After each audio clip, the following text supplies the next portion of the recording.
एक बात मैं क्लियर कर दूं, आप कहते हो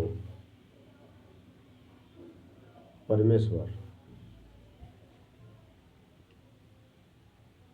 पर एक परमेश्वर नहीं कहते हो, परमेश्वर कहते हो। परमेश्वर का मतलब होता है बहुत सारा परमेश्वर। जब उसमें क्लियर में आप लगा देते हो कि एक परमेश्वर, तो एक माना जाता है। आप कहते हो भगवान, भगवान मतलब बहुत सारा हो जाता है। आप कहो एक भगवान, तो वो भी समझ में आ जाता है कि हाँ एक भगवान। दूसरी बात है कि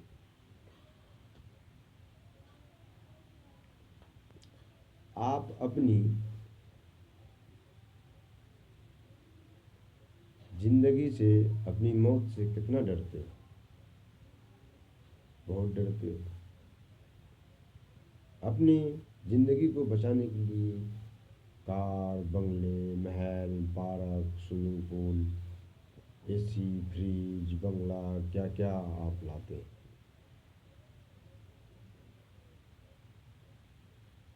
कभी ये सोचा है, लोहा को भट्ठी में गर्म करके उसको पिघलाया जाता है, लोहा की पुकार रब सुनता है, एक परमेश्वर सुनता है। एक परमेश्वर आपके नाम से क्या लिखता होगा, वो तो वही जानता होगा। आप कितनी बार परमेश्वर को याद करते हो? कितने गरीब, यतीम मोह का भला करते हो, ये भी सब जानता है। एक मिट्टी को गरम भट्टी में पिघलाकर ईटा बनाती हो, फिर मकान बनाती हो, एक परमेश्वर का नाम तक नहीं लेती हो, किसी गरीब का भला तक करना नहीं चाहती हो, गरीब की माल चूस करके कमीशन के तौर पर अपनी महल बनाना जानते हो। हुँ? यानी कि आपकी ज़िंदगी प्यारी है और गरीब की ज़िंदगी प्यारी नहीं है।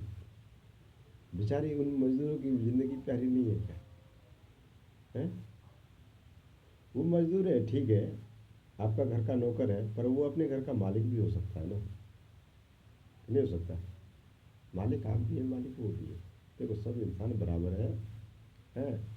प्यार से वीडियो है ये, प्यार से समझाता हूँ, प्यार से समझोगे नहीं, भूल जाओगे। अब गुस्सा दिखा दूंगा ना, गुस्सा दिखा दूंगा तो आपके दिलों पर रिएक्शन हो जाएगा, फिर नफरत ही करने लगोगे मुझसे। तो दोनों में दोनों बात है। गुस्सा दिखाता हूँ तो नफरत करने लगते हो, अगर प्यार से बोलता हूँ तो सुनते हो, समझते हो, भूल जाते हो।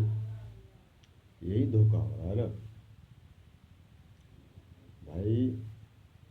जो गरीब मजदूरों को सही मजदूरी देना भी इबादत में माना जाता है। किसी लाचार, किसी गरीब का 2 पैसा दान करके वह भी पूजा पाठ में आता है, वह भी इबादत में माना जाता है। और अब जब पूजा पाठ करते हैं या कोई नमाज पढ़ता है, तो वो शरीर का वर्जिश भी है और उसको दिली सुकून भी मिलता है और रब खुश भी होता है। ये चीज़ है। इबादत पर्दे की चीज़ है, खुले की चीज़ नहीं है। खुले में अगर इबादत करने की नौबत अगर आ भी जाए, तो इसमें ध्यान यह रखना होता है कि किसी को डिस्टर्ब ना हो, किसी को तकलीफ़ ना हो। मैं जानता हूँ कि खुले में भी इबादत करने की नंबर या टाइम आ जाता है, लेकिन उसमें ख्याल यह रखना होता है कि किसी को डिस्टर्ब ना हो, क्योंकि दो चीज़ है ना, नर्क स्वर्ग। हाँ, और जन्नत और दोजख चीज़ दो ही है, नाम चार है। ठीक नहीं, चीज़ दो ही है, नाम चार है। तो दोनों में जाएंगे ना लोग। रब बेवकूफ़ कभी न कभी थोड़े ना बनेगा। रब ने जो फैसला कर दी कर दी। इंसान नहीं है कि फेंका हुआ थूक चाटेगा। रब ने जो फैसला कर दी। ठीक है। रब कहता है कि तुम सारे के सारे जन्नत में आ जाओ, पर रब ये भी जानता है कि इसको बनाया है हमने, पर ये हमारा कहना कुछ मानेगा कुछ नहीं भी मानेगा। तो इसलिए आप करते हैं बाद में, वो लिखता है पहले, इसलिए कि आप सोचते पहले हैं, करते बाद में हैं। जब आप सोचते हैं तभी वो लिख लेता है,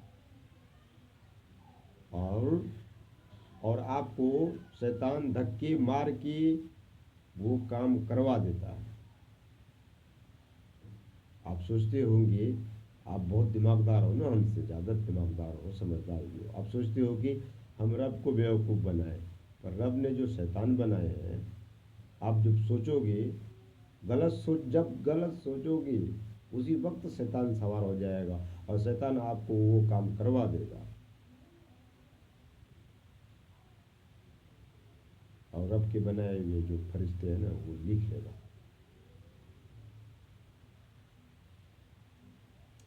रब को चाह के भी बेवकूफ़ नहीं बना सकते मेरे दोस्त। जात मजहब कोठी बंगला अम्पूटर कंप्यूटर, ये क्या क्या है, टेक्नोलॉजी फेक्नोलॉजी, ये सब इंसान की ज़िंदगी को बचाने के लिए है।